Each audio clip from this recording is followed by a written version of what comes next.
በዛሬው ዕለት የሰሙነ ሕማማት ሰኞ ቀን ስናስብ አጥብቀን መረዳት የሚገባን ወደ ኢየሩሳሌም ሲገባ ከተማይቱን አይቶ አለቀሰላት ይላል። ቅጠል ብቻ መሆን መጨረሻው እርግማን እንደሆነ፣ መጨረሻው መድረቅ እንደሆነ፣ የደረቀ እንጨት ደግሞ የሚጠብቀው እሳት እንደሆነ እርሱ ግንዱ ነው። እኛ ደግሞ ከእርሱ ጋራ ከግንዱ ጋራ ተጣብቀን የምንኖር ቅርንጫፎች ነን። ዛሬ መንፈሳዊ ፍሬ የማያፈሩ፣ ዛሬ ንስሐ የማይገቡ፣ ዛሬ ቅዱስ ሥጋውና ክቡር ደሙን የማይቀበሉ፣ ዛሬ ያልተመለሱ፣ ዛሬ ያልተለወጡ ሰዎች ከሞት በኋላ ንስሐ ስለሌለ ክርስቶስ ግን ስለ እኛ እርግማን ሆኖ ከሕግ እርግማን ዋጀን። እምነት ብቻውን በቂ አይደለም። እምነት በስራ የሚገለጥ ነው። እምነት በተግባር የሚገለጥ ነው። ክርስትና ደግሞ የምንተርከው ታሪክ የምናወራው ወሬ ብቻ ሳይሆን ወገኖቼ ክርስትና የምንኖረው ሕይወት ነው። መኖር ይጠይቃል። 9ኙን የመንፈስ ፍሬዎች የምናፈራ ቅጠል ብቻ ሳንሆን ፍሬ ያለን፣ ሃይማኖት ያለን፣ ምግባር ያለን፣ ስራ ያለን፣ በጎነት ያለን፣ እምነት፣ ትዕግስት ያለን፣ ራሳችንን የምንገዛ የምንቆጣጠር፣ ለእግዚአብሔር የምንገዛ የምንታዘዝ፣ እንደ ተራራ የገዘፈ ችግር ቢገጥማችሁ፣ እንደ ተራራ የገዘፈ ፈተና ቢያጋጥማችሁ፣ መከራ ቢደርስባችሁ ያንን አምናችሁ በጸሎት የምትለምኑትን ሁሉ ስለምትቀበሉ ተራራ የሆነባችሁን ነገር ሜዳ ማድረግ ትችላላችሁ። ሰውነታችንን፣ ስጋችንን ቅዱስ መስዋዕት አድርገን ንጹህ አድርገን በቅድስና በንጽህና ጠብቀን የመንፈስ ቅዱስ ማደሪያ እንዲሆን ማድረግ እንደሚገባን በዚህ ዕለት መረዳት አለብን። የአብይ ጾም የመጨረሻው ሳምንት ሰሙነ ሕማማት በመባል ይታወቃል። ከሆሳዕና በዓል ጀምሮ እስከ ስቅለት ድረስ የጌታችን የመድኃኒታችን የኢየሱስ ክርስቶስን ሕማማቱን መከራውን የምናስብበት ሳምንት ስለሆነ በቤተ ክርስቲያን ስያሜ መሰረት ሰሙነ ሕማማት ተብሎ ይጠራል። በዚህ በሰሙነ ሕማማት ደግሞ እያንዳንዱ ዕለት የየራሱ ስያሜ አለው። ዛሬ የምናስበው ዕለት ጌታችን መድኃኒታችን ኢየሱስ ክርስቶስ ከኢየሩሳሌም ሲወጣ ከሆሳዕና ማግስት ማለት ነው፣ አንዲት በለስ ወደ እርሷ ተጠግቶ ፍሬ ሊያገኝባት ስላልቻለ ያችን በለስ እንደረገመ መጽሐፍ ቅዱስ ያስረዳናል። የዛሬው ዕለት ዕለተ ሰኑይ ሰኞ ማለት ነው። 2 ስያሜዎች አሉት። የመጀመሪያው አንጾተ ቤተ መቅደስ በመባል ይታወቃል። ሁለተኛው ደግሞ መርገመ በለስ በመባል ይታወቃል። ሁለቱንም ስያሜዎች በመጽሐፍ ቅዱስ የምናገኛቸው ስለሆነ የቅዱስ ማቴዎስ ወንጌል ምዕራፍ 21 ከቁጥር 12 ጀምሮ ተጽፎ የሚገኘውን ቅዱስ ቃል እናነባለን። ኃይለ ቃሉን ካነበብን በኋላ እያንዳንዱን ደግሞ በሚገባ ለመረዳት አምላካችን እግዚአብሔር ሁላችንንም ይርዳን። በዚህ በቅዱስ ማቴዎስ ወንጌል ምዕራፍ 21 ከቁጥር 12 ጀምሮ እንደዚህ ይላል። ኢየሱስም ወደ መቅደስ ገባና በመቅደስ የሚሸጡትንና የሚገዙትን ሁሉ አወጣ። የገንዘብ ለዋጮችንም ገበታዎች፣ የርግብ ሻጮችንም ወንበሮች ገለበጠና ቤቴ የጸሎት ቤት ትባላለች ተብሎ ተጽፏል፣ እናንተ ግን የወንበዶች ዋሻ አደረጋችኋት አላቸው። በመቅደስም ዕውሮችና አንካሶች ወደ እርሱ ቀረቡና ፈወሳቸው። ነገር ግን የካህናት አለቆችና ጻፎች ያደረገውን ድንቃ ድንቅ በመቅደስም ሆሳዕና ለዳዊት ልጅ እያሉ የሚጮሁትን ልጆች ባዩ ጊዜ ተቆጥተው እነዚህ የሚሉትን አትሰማምን አሉት። ኢየሱስም እሰማለሁ፣ ከሕፃናትና ከሚጠቡት አፍ ምስጋናን ለራስ አዘጋጀ የሚለውን ቃል ከቶ አላነበባችሁምን አላቸው። ትቷቸውም ከከተማ ወደ ቢታንያ ወጣ፣ በዚያም አደረ ይላል። በማለዳም ወደ ከተማ ሲመለስ ተራበ። በመንገድም አጠገብ በለስ አይቶ ወደ እርሷ መጣ። ከቅጠልም ብቻ በቀር ምንም አላገኘባትምና ለዘላለሙ ፍሬ አይገኝብሽ አላት። በለሲቱም ያን ጊዜውን ደረቀች። ደቀ መዛሙርቱም ይህን አይተው በለሲቱ ያን ጊዜውን እንዴት እንደደረቀች ብለው ተደነቁ። ኢየሱስም መልሶ እውነት እላችኋለሁ እምነት ቢኖራችሁ ባትጠራጠሩም በበለሲቱ እንደሆነባት ብቻ አታደርጉም። ነገር ግን ይህን ተራራ እንኳን ተነቅለ ወደ ባህር ተወርወር ብትሉት ይሆናል። አምናችሁም በጸሎት የምትለምኑትም ሁሉ ትቀበላላችሁ ይላል። እንግዲህ አሁን በመጽሐፍ ቅዱስ ተጽፎ እንደምናገኘው ጌታችን መድኃኒታችን ኢየሱስ ክርስቶስ በሆሳዕና በአህያና በአህያይቱ ግልገል በውርንጫይቱ ላይ ተቀምጦ ወደ ኢየሩሳሌም ሲገባ ከተማይቱን አይቶ አለቀሰላት ይላል። ወንጌላዊ ቅዱስ ሉቃስ እንደዘገበው ከተማይቱን አይቶ አለቀሰላት፣ ሆሳዕና በአርያም ሆሳዕና ለዳዊት ልጅ በጌታ ስም የሚመጣ የተባረከ ነው እያሉ ሕፃናቱ እያመሰገኑት ምስጋና እያቀረቡለት ከቆየ በኋላ ወደ ቤተ መቅደስ ሲገባ መቅደሱ የጸሎት ቤት ሆኖ ሳለ መቅደሱ የተከበረ የተቀደሰ የተለየ ስፍራ ሆኖ ሳለ ነገር ግን የወንበዴዎች ዋሻ መስሎ ነጋዴዎች የሚሸጡና የሚለውጡ የሞሉበት ሆኖ አገኘ ይላል። በዚህ ጊዜ ጌታችን ኢየሱስ ክርስቶስ ጅራፍ አበጅቶ በዚያ ያሉትን ገርፎ ካወጣ በኋላ እንዲህ በማለት ተናገረ። ቤቴ የጸሎት ቤት ትባላለች፣ እናንተ ግን የወንበዴዎች ዋሻ አደረጋችኋት በማለት ጌታችን ኢየሱስ ክርስቶስ ሲናገር እንሰማዋለን።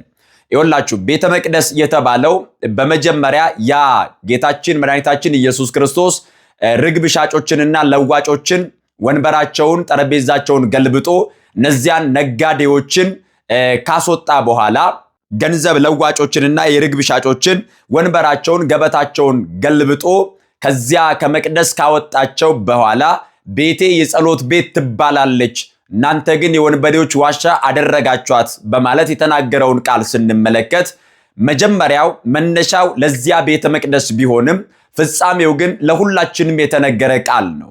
ቤተ መቅደስ የተባለው ሰውነታችን ነው። ብርሃነ ዓለም ቅዱስ ጳውሎስ ለቆሮንቶስ ክርስቲያኖች በጻፈው መልእክቱ በዚህ በአንደኛ ቆሮንቶስ ምዕራፍ 6 ቁጥር 19 ላይ እንዲህ በማለት ይናገራል። ወይስ ከእግዚአብሔር የተቀበላችሁት በእናንተ የሚኖረው የመንፈስ ቅዱስ ቤተ መቅደስ እንደሆናችሁ አታውቁምን ካለ በኋላ በዋጋ ተገዝታችኋልና ለራሳችሁ አይደላችሁም፣ ስለዚህ በስጋችሁ እግዚአብሔርን አክብሩ በማለት ቅዱስ ጳውሎስ እንደሚናገረው የኛ ሰውነት የእግዚአብሔር ቤተ መቅደስ እንዲሆን እግዚአብሔር በእኛ እንዲያድር ልባችን ዙፋኑ እንዲሆን ማደሪያው እንዲሆን ጌታችን መድኃኒታችን ኢየሱስ ክርስቶስ ያንን ቤተ መቅደስ ካጸዳ በኋላ ቤተ መቅደሱን ንጹህ ካደረገ በኋላ ቤቴ የጸሎት ቤት ትባላለች በማለት ተናግሯል። ስለዚህ ልባችን የእግዚአብሔር ቤት ነው። ኢያሱ እንደተናገረው እኔና ቤቴ እግዚአብሔርን እናመልካለን በማለት እንደተናገረ የእግዚአብሔር ቤተ መቅደስ የሆነውን ስጋችንን የእግዚአብሔር ማደሪያ የእግዚአብሔር ዙፋን የእግዚአብሔር ቤት የሆነውን ልባችንን በንጽህና መጠበቅ እንደሚገባን የወንበዴዎች ዋሻ እንዳይሆን የቂም የበቀል ዋሻ እንዳይሆን የዝሙት የክፋት ዋሻ እንዳይሆን የጥላቻ ዋሻ እንዳይሆን ወንበዴዎች የተባሉ አጋንንት የሚሰፍሩበት ዋሻ እንዳይሆን የእግዚአብሔር ማደሪያ የእግዚአብሔር ቤት የሆነውን ልባችንን በጸሎት በእምነትና በጾም መጠበቅ እንደሚገባን አምላካችን ኢየሱስ ክርስቶስ ሲናገር ቤቴ የጸሎት ቤት ትባላለች በማለት እኛ የሰው ልጆች ለእርሱ መቀደስ መለየት እንደሚገባን በዚህ አንጻር አስተምሮናል። ጌታችን ኢየሱስ ክርስቶስ ይህንን ከተናገረ በኋላ ይህንን ካስተማረ ይህንን ካደረገ በኋላ ከኢየሩሳሌም ወጥቶ በቢታንያ እንዳደረ መጽሐፉ ያስረዳናል። በማግስቱ ሲወጣ ግን ተራበ ይላል። ተራበና ወደ አንዲት በለስ ተጠግቶ ያችን በመንገድ ዳር ያለችዋን በለስ ሲመለከት ከቅጠል ብቻ በቀር ፍሬ አላገኘባትም ይላል። ከዚያ በኋላ እንደዚህ በማለት ረገማት፣ ለዘላለሙ ፍሬ አይገኝብሽ አላት ይላል። ልብ በሉ፣ ይቺ በለስ ምሳሌ አላት። በዚህ በለስ አንጻር የረገመው ክርስቶስ ኃጢአትን ነው። ኃጢአት የበለስ ቅጠል ሰፊ እንደሆነ ሁሉ ኃጢአትም ስራዋ እጅግ ሰፊ ነው። ኃጢአትን ጸንሶ የሰው ልጅ ሞትን ስለሚወልድ ኃጢአት ሞትን ስለሚያመጣ ኃጢአት ከእግዚአብሔር መለየትን ስለሚያመጣ ጌታችን መድኃኒታችን ኢየሱስ ክርስቶስ የሁላችንንም ኃጢአት የሁላችንንም በደል የሁላችንንም እርግማን ተሸክሞ እርሱ ኃጢአት ሳይኖርበት በደል ሳይኖርበት ሁላችንንም ነፃ ሊያወጣ በስጋ እንደተገለጠ መጽሐፍ ይናገራል። ለዚህ ነው ብርሃነ ዓለም ቅዱስ ጳውሎስ በዚህ በገላትያ መልእክቱ ገላትያ ምዕራፍ 3 ላይ ሲናገር እንደዚህ አለ፣ በእንጨት የሚሰቀል ሁሉ የተረገመ ነው ተብሎ ተጽፏል። ክርስቶስ ግን ስለ እኛ እርግማን ሆኖ ከሕግ እርግማን ዋጀን በማለት ያስረዳናል። ስለዚህ አምላካችን መድኃኒታችን ኢየሱስ ክርስቶስ ይቺን በለስ ፍሬ ሊያገኝባት ፈለገ፣ ተመለከተ፣ ከቅጠል ብቻ በቀር ፍሬ አላገኝባትም ይላል። እስራኤላውያን መንፈሳዊ ፍሬ ሳያፈሩ ቅጠል ብቻ ሆነው የኖሩትን የሚያመለክት ነው። ዛሬም ቢሆን ቅጠል ብቻ የሆንን እጅግ በጣም ብዙ ሰዎች አለን። መንፈሳዊ ፍሬ የሌለን፣ የሃይማኖት ፍሬ የሌለን፣ የምግባር ፍሬ የሌለን ቅጠል ብቻ ሆነን የምንኖር ካለን ፍሬ ማፍራት እንደሚገባን ቅጠል ብቻ መሆን መጨረሻው እርግማን እንደሆነ መጨረሻው መድረቅ እንደሆነ የደረቀ እንጨት ደግሞ የሚጠብቀው እሳት እንደሆነ መጽሐፍ ያስረዳናልና መንፈሳዊ ፍሬ ማፍራት ይገባናል። ለዚህ ነው ጌታችን ኢየሱስ ክርስቶስ የዮሐንስ ወንጌል ምዕራፍ 15 ቁጥር 1 ላይ እንደዚህ በማለት ይናገራል። እኔ የወይን ግንድ ነኝ፣ እናንተ ደግሞ ቅርንጫፎች ናችሁ። ቅርንጫፍ ቢያፈራ ደግሞ እንዲያፈራ ይደረጋል፣ ባያፈራ ግን ይደርቃል፣ ይጠወልጋል፣ ይደርቃል፣ ይቆረጣል፣ ወደ እሳትም ይጣላል በማለት ተናገረ። ተመልከቱ ክርስቲያኖች፣ ጌታችን ኢየሱስ ክርስቶስ ሲናገር ምን አለ? እኔ የወይን ግንድ ነኝ አለ፣ እናንተ ደግሞ ቅርንጫፎች ናችሁ። እርሱ ግንዱ ነው፣ እኛ ደግሞ ከእርሱ ጋራ ከግንዱ ጋራ ተጣብቀን የምንኖር ቅርንጫፎች ነን። ስለዚህ ምን አለ? ቅርንጫፍ ቢያፈራ ደግሞ እንዲያፈራ ይደረጋል። አያችሁ፣ ፍሬ ይጠበቅበታል ማለት ነው። መንፈሳዊ ፍሬ ማፍራት አለበት። ሃይማኖቱን በስራ መግለጥ አለበት። ምግባር ይጠበቅበታል። ክርስትናውን መኖር አለበት። በጾምና በጸሎት ፍሬ ማፍራት ይጠበቅበታል። ቅጠል ብቻ እንዲሆን አይጠበቅም።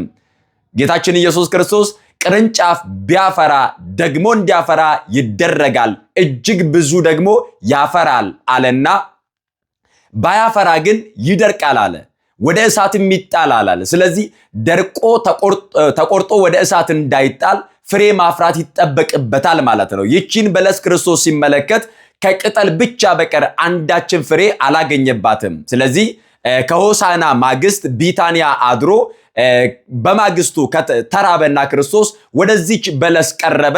ከቅጠል ብቻ በቀር ምንም ፍሬ አላገኘባትም። ለዘላለሙ ፍሬ አይገኝብሽ አላት። አያችሁ፣ ለዘላለሙ ፍሬ የማይገኝባት ሆና ወዲያው ደረቀች ይላል። ዛሬ መንፈሳዊ ፍሬ የማያፈሩ፣ ዛሬ ንስሐ የማይገቡ፣ ዛሬ ቅዱስ ሥጋውና ክቡር ደሙን የማይቀበሉ፣ ዛሬ ያልተመለሱ፣ ዛሬ ያልተለወጡ ሰዎች ከሞት በኋላ ንስሐ ስለሌለ፣ ከሞት በኋላ ልምላሜ፣ ከሞት በኋላ ፍሬ ማፍራት ስለሌለ ለዘላለሙ ወደሚደርቀው እሳት ነው የሚጣሉት ማለት ነው። ስለዚህ ጌታችን ኢየሱስ ክርስቶስ ያቺን በለስ ረገመ። ለዘላለሙ ፍሬ አይገኝብሽ አላት። ክርስቲያን በሕይወቱ ቅጠል ብቻ ሊሆን አይገባውም። እምነት ብቻውን በቂ አይደለም። እምነት በስራ የሚገለጥ ነው። እምነት በተግባር የሚገለጥ ነው። ክርስትና ደግሞ የምንተርከው ታሪክ የምናወራው ወሬ ብቻ ሳይሆን ወገኖቼ፣ ክርስትና የምንኖረው ሕይወት ነው። መኖር ይጠይቃል፣ መተግበር ይጠይቃል፣ ፍሬ ማፍራት ይጠይቃል። ለዚህ ነው ብርሃነ ዓለም ቅዱስ ጳውሎስ በዚህ በገላትያ መልእክቱ ገላትያ ምዕራፍ 5 ላይ እንደዚህ በማለት ይናገራል። ገላትያ ምዕራፍ 5 ከቁጥር 22 ላይ ልብ በሉ ክርስቲያኖች፣ የመንፈስ ፍሬ አለ። ብርሃነ ዓለም ቅዱስ ጳውሎስ ስለ መንፈሳዊ ፍሬ ሲናገር ሰው በመንፈስ ቅዱስ ፍሬ ማፍራት እንደሚገባ፣ ቅጠል ብቻ ሳይሆን ፍሬ እያፈራ ከግንዱ ጋር መቀጠል እንደሚገባው ብርሃነ ዓለም ቅዱስ ጳውሎስ ሲናገር ምን አለ? የመንፈስ ፍሬ ግን ፍቅር፣ ደስታ፣ ሰላም፣ ትዕግስት፣ ቸርነት፣ በጎነት፣ እምነት፣ የዋሃት፣ ራስን መግዛት ነው። እንደነዚህ ያሉትን የሚከለክል ሕግ የለም በማለት ይናገራል። ስለዚህ ጌታችን ኢየሱስ ክርስቶስ ሲመለከተን ቅጠል ብቻ እንዳንሆን፣ ፍቅርን የምናፈራ፣ እምነት የምናፈራ፣ አያችሁ 9ኙን የመንፈስ ፍሬዎች የምናፈራ፣ ቅጠል ብቻ ሳንሆን ፍሬ ያለን፣ ሃይማኖት ያለን፣ ምግባር ያለን፣ ስራ ያለን፣ በጎነት ያለን፣ እምነት፣ ትዕግስት ያለን፣ ራሳችንን የምንገዛ የምንቆጣጠር፣ ለእግዚአብሔር የምንገዛ የምንታዘዝ እንድንሆን ይጠበቅብናል ማለት ነው። ያችን በለስ ክርስቶስ ተመለከተ፣ ለዘላለሙ ፍሬ አይገኝብሽ አላት፣ ረገማት ይላል። የአዳምን እርግማን ወሰደ። በበለሲቱ አንጻር ኃጢአትን ረገመ፣ ኃጢአትን አስወገደ ክርስቶስ። የተገለጠበትም ዓላማ ደግሞ ኃጢአታችንን፣ በደላችንን፣ እርግማናችንን አስወግዶ ሁላችንንም ነፃ ሊያወጣን ነው። ስለዚህ የቅዱስ ማቴዎስ ወንጌል ምዕራፍ 21 ላይ የምንመለከተው ጌታችንና መድኃኒታችን ኢየሱስ ክርስቶስ በማለዳ በማግስቱም ወጥቶ በቤተ መቅደስ ያችን በለስ እንደረገመና ደቀ መዛሙርቱ ደግሞ ወዲያው ተመለከቱና ደነገጡ ይላል። ደነገጡና የሆነውን ነገር ተመለከቱ። መጽሐፍ እንደዚህ ይላል፣ በለሲቱም ያን ጊዜውን ደረቀች። ደቀ መዛሙርቱም ይህን አይተው በለሲቱ ያን ጊዜ እንዴት ደረቀች ብለው ተደነቁ። ኢየሱስም መልሶ እውነት እላችኋለሁ እምነት ቢኖራችሁ ባትጠራጠሩ በበለሲቱ እንደሆነባት ብቻ አታደርጉም።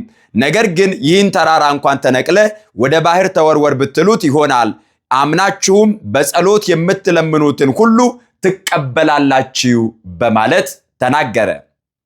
ልብ በሉ ክርስቲያኖች፣ እምነት ቢኖራችሁ አለ ባትጠራጠሩ፣ በበለሲቱ የተደረገውን ብቻ አይደለም ከዚህም በላይ ታደርጋላችሁ። ይህንን ተራራ ከዚህ ጋር ተነቅለ ወደ ባህር ተወርወር ብትሉት ይሆንላችኋል አለ። ይህ ማለት ምን ማለት ነው?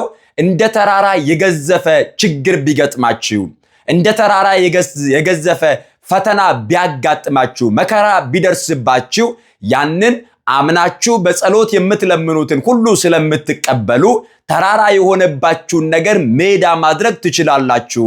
ይህንን ለማድረግ ደግሞ እምነት ይጠበቅባችኋል። በእምነት ፍሬ ማፍራት አለባችሁ። ቅጠል ብቻ ልትሆኑ አይገባም በማለት አምላካችን መድኃኒታችን ኢየሱስ ክርስቶስ አስተምሮናል። ስለዚህ በዛሬው ዕለት የሰሙነ ሕማማት ሰኞ ቀን ስናስብ አጥብቀን መረዳት የሚገባን ሁለቱ ቁም ነገር አለ።